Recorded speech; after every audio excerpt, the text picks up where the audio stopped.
하나님 아버지와 주 예수 그리스도로부터 오는 은혜와 평강이 이 자리에 계신 여러분과 함께하기 바랍니다. 오늘 저희들 에베소서의 말씀을 보았습니다. 에베소서는 사도 바울이 주후 61년에서 62년에 로마에 있으면서 소아시아의 지역 에베소서를 중심으로 한 그 주변의 소아시아의 지역에 있는 교회들에게 이렇게 회람 형식으로 서로 읽히고 읽히라는 그러한 서신의 형식으로 쓰신 말씀입니다. 그들의 삶의 자리, 에베소 지역, 소아시아 지역에 있는 사람들의 삶의 자리는 로마의 탄압과 더불어서 헬라 문화, 그와 함께 우상 숭배의 지배에 두려워하고 있었던 상황이었습니다.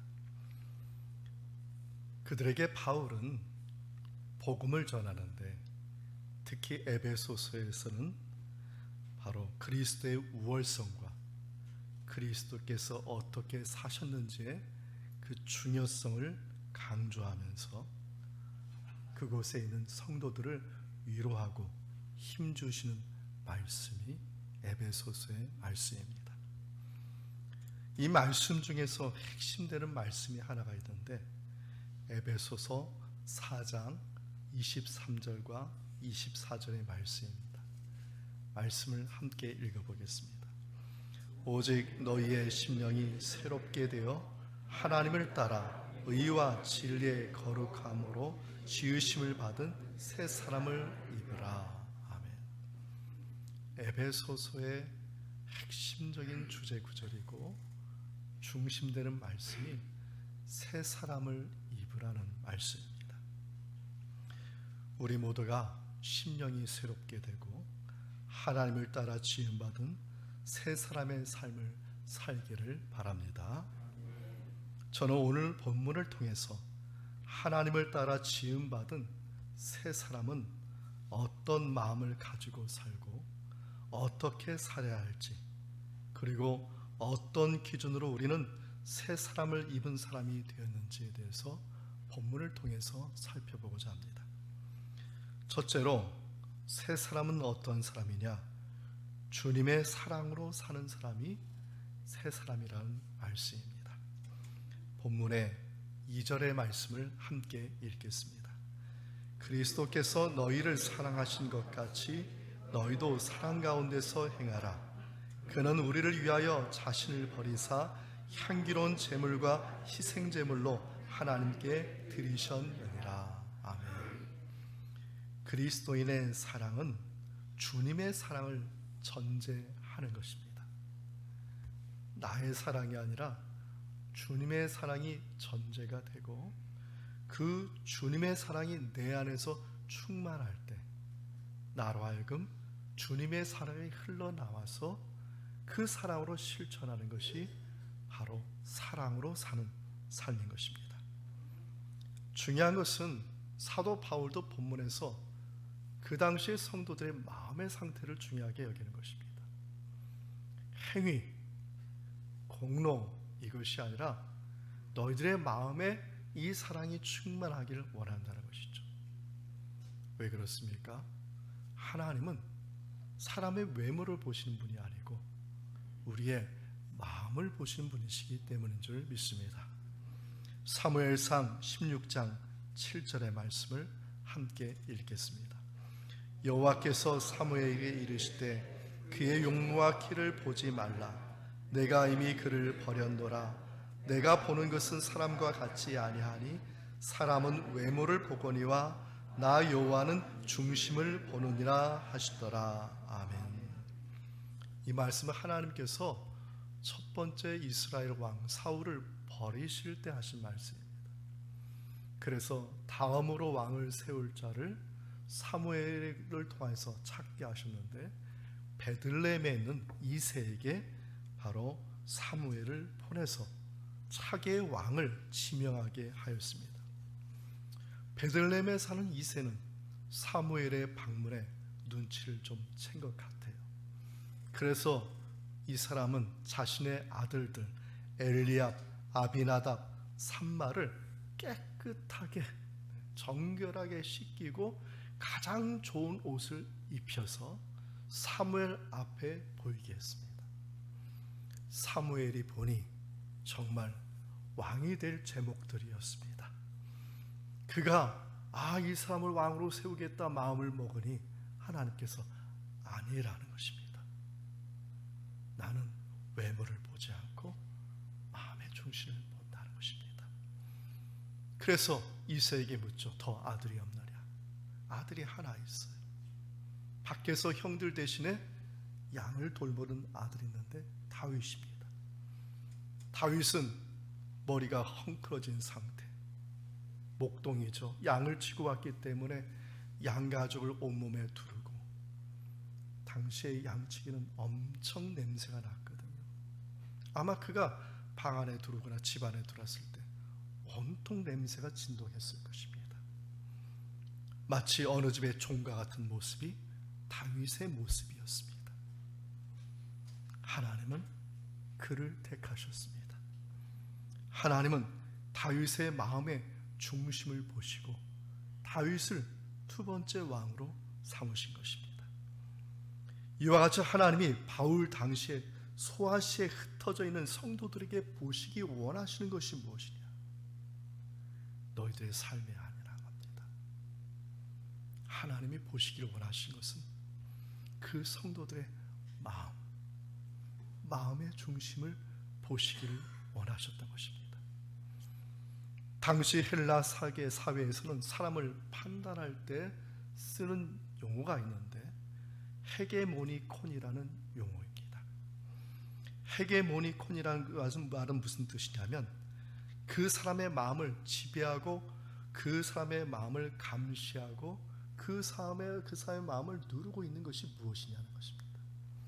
만약 그 사람의 마음이 철학적 이상으로 누르고 있다면 그 사람은 철학자의 정체성을 보이는 것이고, 그 사람이 군사의 마음을 가지고 그 마음을 살고 있다면 그 사람은 군사가 되는 정체성을 보이는, 이것을 두고 그 마음을 지배하는 게 뭐냐?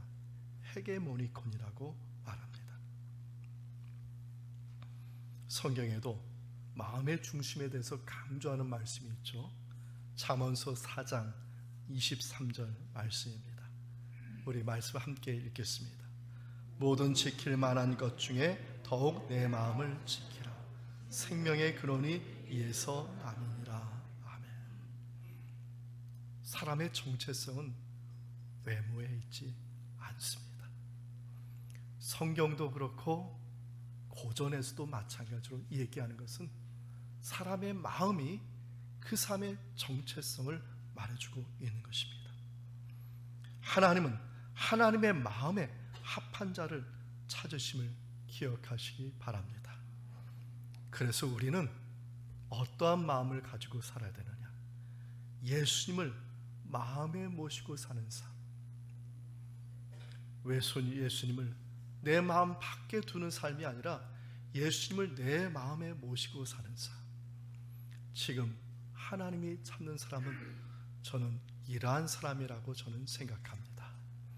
하나님을, 주님을, 예수님을 내 마음에 모시고 살면 주님께서 내 마음을 위로하여 주시고 힘 주시고 내 마음에 흡족한 주님의 사랑을 덮어주셔서, 그래서 내가 하는 사랑의 행동이 아니라 주님이 주신 그 은혜로 내가 그 사랑을 실천하는 삶, 사랑을 행하는 삶이 자연스럽게 나오게 되어 있는 것입니다.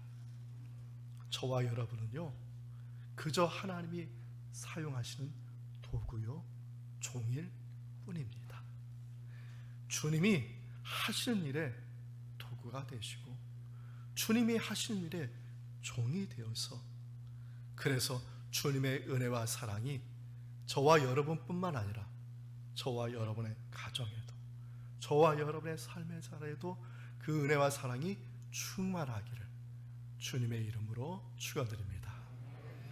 둘째로, 새 사람은 옛사람의 모습으로 돌아가지 않습니다. 아니, 돌아가지 말아야 된다는 것이 오늘 본문의 바울의 말씀입니다. 본문의 5절 말씀을 함께 읽겠습니다. 너희도 정녕 이것을 알거니와 음행하는 자나 더러운 자나 탐하는 자 곧 우상 숭배자는 다 그리스도와 하나님의 나라에서 기업을 얻지 못하느니. 기원전 379년에 태어난 알렉산더 대왕이 있습니다. 이 사람은 33살이 되기도 전에 지중해를 중심으로 전 세계를 정복한 사람입니다.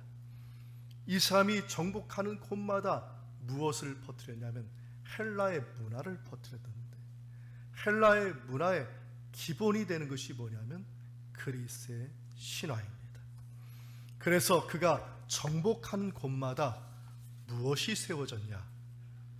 그리스의 신들을 숭배하고 제사를 드리는 신전들을 각 도시마다 세웠던 것입니다. 여러분이 잘 아는 갈릴리 호수에서도 수많은 그리스의 신을 숭배하는 신전들이 있었다는 것을 여러분 아셔야 됩니다. 특별히 그리스의 신화에서 나오는 이 신들을 숭배하기 위해 제사 드릴 때 무엇으로 제사 드리느냐?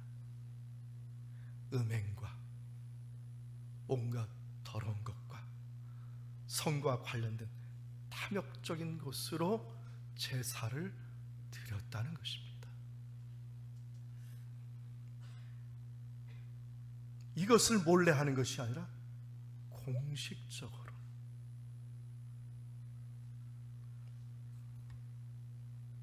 생각해 보십시오. 제사를 1년에 한 번 드렸겠습니까? 한마디로 문란하고 타락한 그것에 물들인 사람들이 예수님을 믿었다는 겁니다.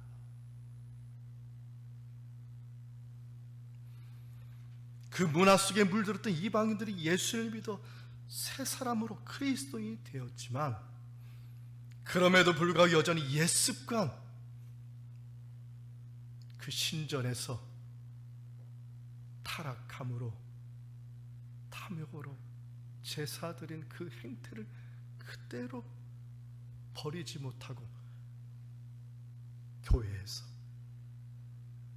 삶에서 본이 되지 않는 삶을 살았다는 것. 여러분이 잘 아는 신약 성경에 나온 고린도 교회가 대표적인 그러한 모습을 보였습니다. 예배의 형식 안에 예배를 드려요. 그런데 내용과 분리된 예배를 드리는 것. 신앙은 가지고 있어요. 그런데 생활은 분리된 삶. 지금 2000년 전의 모습이 아니라 오늘날 많은 사람들에게 나타나는 증상입니다. 형식과 내용이 분리된 예배, 신앙과 생활이 분리된 삶. 왜 이런 일이 일어날까? 이것을 설명해주는 신학적인 용어가 중세에 있었고 지금도 카톨릭에 있는 신학적인 용어입니다. 사효성이라는 용어입니다. 라틴어로 엑스 오페레 오페라툼이라고 말합니다. 우리나라 말로 좀 어렵지만은, 라틴을 아시는 분은 좀 쉽겠지만은, 우리나라 말로 이런 뜻입니다. 형식만 지키면 효과가 나타난다. 형식만 지키면 효과가 나타난다. 예배의 형식에 참여하면 그 형식이 마술적인 효과가 나타나서 그 사람을 변화시킨다. 성찬에 참여하면 그 성찬의 떡과 포도주를 먹음으로 말미암아 그 사람이 변화가 된다. 세례의식에 참여하면 세례의식에 물로 담기거나 물로 이렇게 적실 때 그 물이 그 사람을 변화시킨다. 마술적인 효과가 나타난다. 그래서 중세 사람들은 형식에만 집착하는 형식.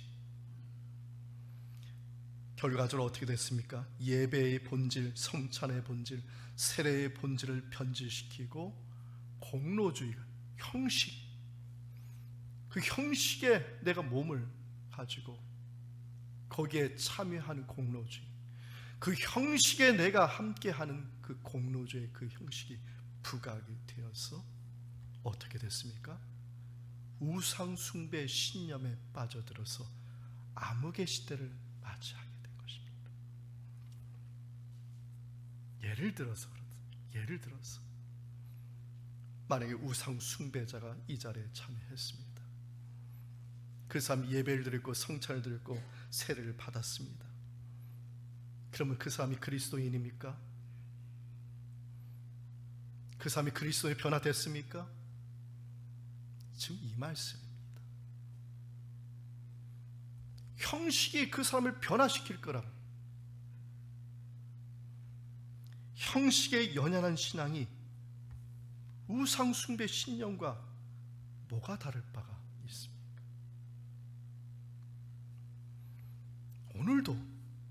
오늘날도 우상 숭배 이 신념에 빠져가지고 얼마나 많은 사람들이 허망한 인생을 살고 있습니까? 종교개혁자 마틴 루터는 이 사효성의 폐단을 지적하고 그는 오직 믿음만을 강조한 이유가 바로 여기에 있는 것입니다. 형식이 마술적으로 우리를 변화시키는 것이 아니라 오직 믿음인 것입니다. 예배는 형식으로 드리는 것이 아니라 믿음으로 드리는 것입니다. 성찬은 세례를 받아야만 성찬을 받는 것이 아니라 믿음으로 받으면 그것이 유효한 것입니다. 세례도 믿음으로 받을 때 참된 의미가 있는 것입니다. 성령은 무엇을 통해서 역사합니까? 형식을 통해서 역사하는 것이 아니라 믿음을 통해서 역사하고 그 성령이 그 믿음 가운데 내 마음에 들어오셔서 그 믿음으로 말미암아 그 성령의 운동하시고 역사하심으로 말미암아 내 삶이 변화돼. 그래서 세상 가운데 어두운 세상 가운데 나가서도 내가 내 삶을 주장하는 것이 아니라 성령이 내 안에서 역사해서 이 어두운 세상을 믿음으로 승리하도록 엮어 가시는 분이 누구시냐? 바로 주님이시라는 것입니다. 히브리서 11장 6절의 말씀을 함께 읽겠습니다. 믿음이 없이는 하나님을 기쁘시게 하지 못하나니 하나님께 나아가는 자는 반드시 그가 계신 것과 또한 그가 자기를 찾는 자들에게 상 주시는 이심을 믿어야 할지니라. 아멘. 하나님이 지금 우리들에게 보기 원하시는 것은 형식이 아닙니다. 믿음입니다. 지금 이 자리에 정말 주님 뵙기를 간절히 원하는 그 믿음, 그 믿음을 보이길 원하시고 그 믿음에 우리 주님께서 주님의 은혜와 사랑을 성령을 통해서 공급하여 주시기를 원하신다는 이 사실 믿음으로 받을 수 있는 저와 여러분 되기를 축원드립니다. 내가 새 사람 되는 게 아니에요. 저와 여러분 마른 막대기에 불과합니다. 그 마른 막대기에 가지를 나게 하고 싹을 나게 하고 꽃을 피게 하고 열매를 맺게 하는 분은 주님이세요. 저와 여러분의 매일의 삶이 이와 같은 은총으로 열매 맺기를 축원드립니다. 그래서 우리는 이러한 삶을 살고자 한다면 늘 주님 안에 거하는 삶을 살아야 된다는 것입니다. 본문의 8절의 말씀을 함께 읽겠습니다. 너희가 전에는 어둠이더니 이제는 주 안에서 빛이라. 빛의 자녀들처럼 행하라. 아멘. 본문 이하의 말씀들을 보면 바울은 이분법적인 방법론으로 이 성경 말씀을 해석해 나갑니다. 일반적으로 사람들이 이분법적인 방법을 어떻게 사용합니까? 사람을 평가할 때 사용합니다. 자기 편이면 좋은 사람, 나와 다른 편이면 어두움에 속한 사람, 나에게 도움을 주는 사람은 좋은 사람, 도움이 되지 않는 사람은 나쁜 사람으로 판단하고 평가하게 합니다. 이러한 판단들은 빛과 어두움의 은유를 사용하지 않더라 하더라도, 그런데 이러한 것들이 상황에 따라서 너무 쉽게, 좋고 나쁨이 너무 쉽게 바뀌고 선과 악이 너무 쉽게 바뀌는 악순환에 빠지게 된다는 것이죠. 여러분들도 인간관계를 잘 아시지 않습니까? 어제까지는 참 좋은 친구인데, 근데 오늘은 그와 같은 원수가 없어요. 어제까지는 원수로 생각했는데 오늘 보니까 이와 같이 좋은 사람이 없어요. 근데 이것이 쭉 가면 좋겠는데 내일 가면 또 바뀌어요. 모레 가면 또 바뀌어요. 결국은 인간관계가 파탄이 납니다. 뭔가 옳은지를 모르겠고 악순환에 빠지게 되는 거예요. 과연 신앙의 기준도 이와 같은 것일까요? 아닙니다. 사도 바울은 이분법적인 이 적용을 상대적인 적용이 아니라 절대적인 적용으로 분명한 기준을 두고 있는데, 바울이 보는 절대적인 기준이 뭐냐? 성도 이전의 삶과 성도 이후의 삶을 판단하는 절대적인 기준이 주 안에 있을 때라는 것입니다. 본문에서 말하죠. 주 안에서 빛이라. 우리가 분명히 알아야 할 것은 예배 형식이 여러분을 주 안에서 있는 빛이 되게 하지 않는다는 것입니다.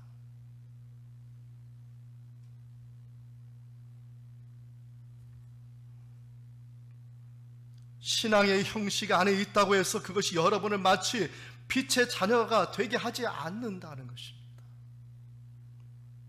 저는 지금 슬픈 얘기를 하고 있는 것입니다. 내가 어떤 선을 행했다고 해서 그 선이 마법처럼 나를 빛의 자녀로 만들지 않는다는 것이에요. 슬픈 얘기예요. 그렇게 생각하는 사람 많기 때문에 우리들은 언제든지 사효성의 논리 속에 매장되고 있고 잘못된 헤게모니콘의 지배와 통치를 받으면서 우상적인 신념에 빠져 살고 있다는 것입니다. 신앙인은 오직 주님 안에 있을 때 빛이 되고, 주님 안에 있을 때 소금이 되고, 주님 안에 있을 때 빛의 자녀로 살 수 있는 줄 믿습니다. 연약한 우리가 무엇을 할 수 있겠습니까? 죄로 어두워서 우상적인 신념에 빠져 사는 우리가 날마다 무엇을 할 수 있겠습니까? 연약한 우리가 주님 안에 있을 때 마른 막대기 같은 우리들에게 힘을 주시고 은혜를 주시고 격려하시고 응원하여 주시는 그 은혜로 말미암아 주님의 힘으로 우리가 빛의 자녀로 사는 것이고, 주님의 빛이 되고 소금이 되는 거 아니겠습니까? 이번 주 교회력 복음서가 요한복음 9장 말씀입니다. 잠시 이 말씀을 소개해드리고 말씀을 마치겠습니다. 예수님께서 초막절에 예루살렘에 계실 때 태어나서부터 앞을 보지 못하는 장애인 소경을 만났습니다. 제자들이 묻습니다. 저 소경이 저렇게 소경이 된 것은 아버지 어머니의 죄가 유전돼서 그가 이렇게 소경된 거 아니겠습니까? 물어요. 그때 예수님께서 전혀 이해할 수 없는 말씀하셨어요. 이것은 하나님이 하신 일을 나타내고자 하는 것이다. 전혀 상황과 맞지 않는 말씀하셨어요. 그런데 더 이해할 수 없는 말씀하셨어요. 내가 세상에 있는 동안에는 세상의 빛이로다. 그리고 예수님께서 땅에 침을 뱉으시고 그 땅의 진흙을 이겨서 그 소경의 얼굴에 눈에다가 비벼주시고 이겨주시고 붙여주시고 그리고 실로암 못에 가서 씻으라 말씀하셨어요. 이 소경이 앞을 못 보지 않습니까? 실로암 못가가 어디 있는지 잘 보이지도 않았을 거예요. 이 소경은 믿어요. 앞을 더듬으면서 땅을 기어가면서 실로암 물가로 나를 인도해달라고 사람들 외치면서 믿으면서 그곳에 갔겠죠. 예수님께서 내 얼굴에 내 눈을 만져주셨으니까 나는 뜰 것이다. 실로암 물가에 가서 눈을 씻으니 그 눈이 밝게 되었더라. 할렐루야. 놀라운 기적이 일어나. 믿음의 기적이죠. 바리새인들이 안식일에 소경의 눈을 뜨게 했다고 예수님의 기적을 믿지 않았어요. 하나님의 그 놀라운 기적을 지금 다들 보여주게 해주시, 다들 보게 했는데 바리새인들은 그걸 보고도 보지 못하고 있는 거예요. 예수님께서 그 소경에게 찾아오셨습니다. 눈을 뜬 상태이죠. 내가 인자를 믿느냐 했더니 다시 믿음의 고백을 받습니다. 네, 저는 믿습니다. 주여, 내가 믿나이다. 그리고 다음과 같은 말씀하셨어요. 요한복음 9장 39절의 말씀인데 함께 읽겠습니다. 예수께서 이르시되 내가 심판하러 이 세상에 왔으니 보지 못하는 자들은 보게 하고 보는 자들은 맹인이 되게 하려 함이라 하시니. 이 본문에서 예수님이 말씀하신 심판이 무엇입니까? 죽어서 지옥 가는 것이 아니라 지금 보아야 할 것을 보지 못하는 것이 심판이라 말씀을 하셨습니다. 심판은 죄의 결과입니다. 죄란 다름 아니라 뭐냐 하면 나는 본다고 생각하는 것, 이것이 죄라는 거예요. 누가 이런 생각 가졌죠? 바리새인들. 나는 본다, 나는 안다, 이게 죄라는 겁니다. 심판은 정작 보아야 할 것을 보지 못하는 영적인 소경이 되는 게 이게 심판인 거예요. 다시 에베소서의 말씀으로 넘어가겠습니다. 말씀하시기를 주 안에서 빛이라 말씀하셨습니다. 우리는 지금 주님 안에서 있는 줄 믿습니다. 그럼 여러분에게 묻겠습니다. 주님이 보이시나요?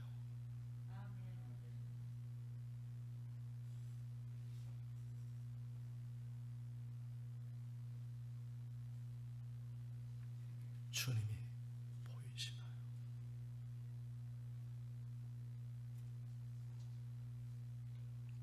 빛은요, 태양이 비치면 전 세계에 있는 사람들 다 보게 됩니다. 예수님께서 말씀하신 나는 생명의 빛이다. 보라는 겁니다.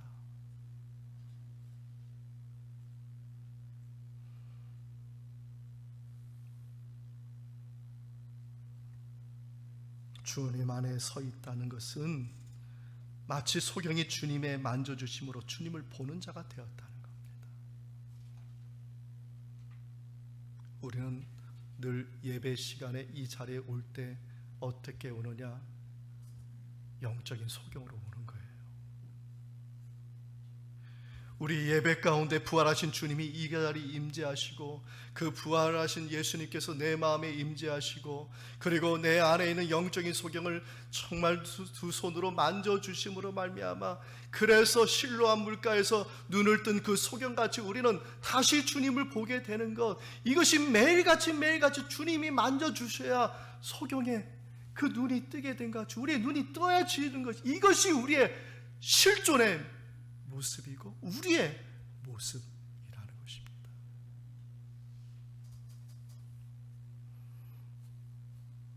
주님이 만져주지 아니하시면 우리는 절대로 영적인 소경에서 벗어날 수가 없습니다.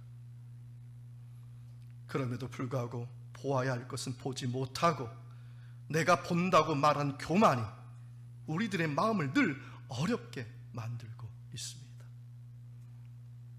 자신이 영적인 소경임을 인정하지 않는 그것이 심판이라는 것을 망각하고 그것이 진정한 소경임을 깨닫지 못하고 방황하고 있다는 것입니다. 오늘 본문 에베소서 5장 8절의 말씀을 한 번 더 우리 읽겠습니다. 너희가 전에는 어둠이더니 이제는 주 안에서 빛의 자녀들처럼 행하라. 이 시간 우리 모두 주님 안에 서 있는 믿음의 사람이 되기를 바랍니다. 그리고 빛의 자녀는요 무조건 선을 행하는 것이 아니라 빛의 자녀는 주님을 봐야죠. 주님도 보지 못하면서 주님이 하시는 일도 보지 못하면서 주님이 지금 무엇을 원하는지도 알지 못하면서 어떻게 빛의 자녀의 일을 할 수가 있겠습니까? 매일매일 주님 안에서 여러분의 영적인 소경이 눈을 뜨기를 간절히 바라시고 매일매일 주님의 만져주심으로 여러분의 영적인 눈이 밝아져서 하나님의 일을 바라보면서 하나님의 길을 기쁘고 즐거운 마음으로 감사한 마음으로 따라가심으로 하나님께 영광 돌릴 수 있는 저와 여러분의 한 주간이 되시기를 주님의 이름으로 축원드립니다. 이 말씀의 은총이 예수 그리스도 안에서 여러분의 마음과 생각을 지키시기 원합니다. 아멘.